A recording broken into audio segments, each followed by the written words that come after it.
Hi there. We're on notes 4-5.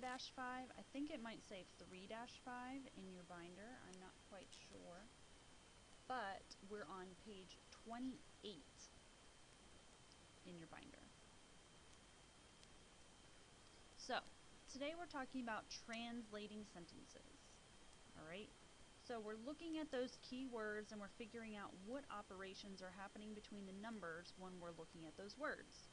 So if we go through this, we have difference, more than, quotient, decreased, product, less than, fewer, some, squared, and from.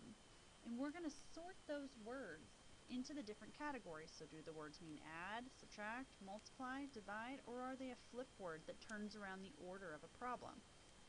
So I want you to pause and I want you to take a second, sort the words into the categories that you think that they belong in. So pause the video now, and when you're ready, unpause the video and we'll check the work together.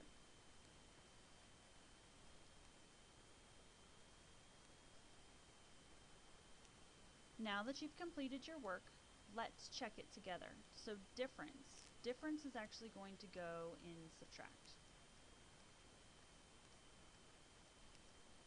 More than is an add word, but really more is the only add word. The than in it is actually a flip word that changes around the order of the numbers. And if you had me last year, I drew this little flippy floppy symbol over that word so that I knew the order of the problem changed. And we'll talk about that in an example down below. So I want you to put more in add, but I want you to put than in the flip words. Quotient means divide. And the way I remember that one, because it's a hard one, is DQ, Dairy Queen. So I do the quotient when I divide. Or I get a quotient when I divide, actually. Decreased is going to be subtract.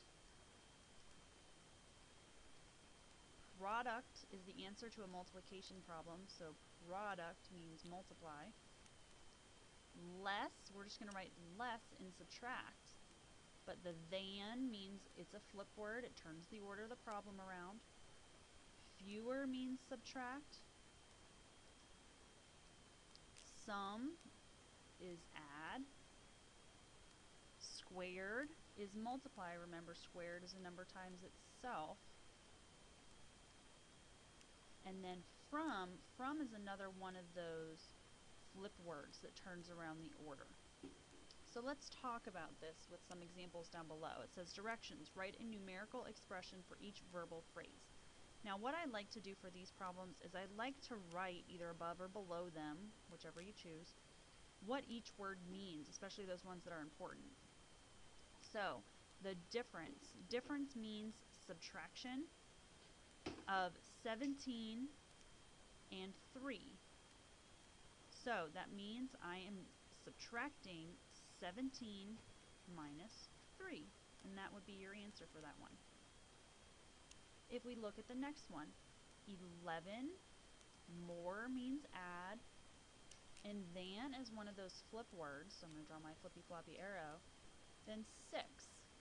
Now, I'm flip-flopping here. That means I'm taking what's in front and what's behind, and I'm going to flip the order of them. So instead of 11 plus 6, it's going to be 6 plus 11. If we look at the next one, number 3, the sum. Sum means to add, and we're talking about the sum of 8, 20, and 35. Now, because I'm separated by commas and I have an and in here, it means I'm having the sum of all 3 of these numbers. So it's going to be 8 plus 20 plus 35 as our answer for that one. And number 4, the quotient. Remember, that's our Dairy Queen word, our divide word, of 40 and 8. So because 40 comes first, that's the number I'm dividing.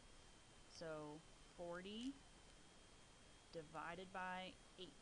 Now remember, the fraction bar means divide. I could also write it as 40 divided by 8, and that wouldn't be wrong either.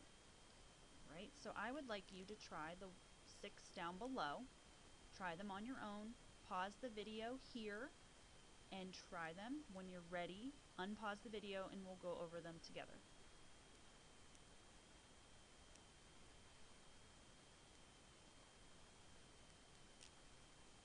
Now that you've done them on your own, let's go over them together. So I have 100 decreased by 25. So that should be 100 minus 25. 3 more than is a flippy floppy. 1/2. Remember to flip it around. 1/2 plus 3. The product means multiply, of 20 and 30. 20 times 30. 5 less than, that's a flippy floppy, 50. Flip it around. 50 minus 5. 17 subtracted from flippy floppy, 30. 30 minus 17. And 25 squared means to the second power, decreased by 6. So 25 to the second power minus 6. So those should be your answers. If you need any help, please let me know. Have a great day.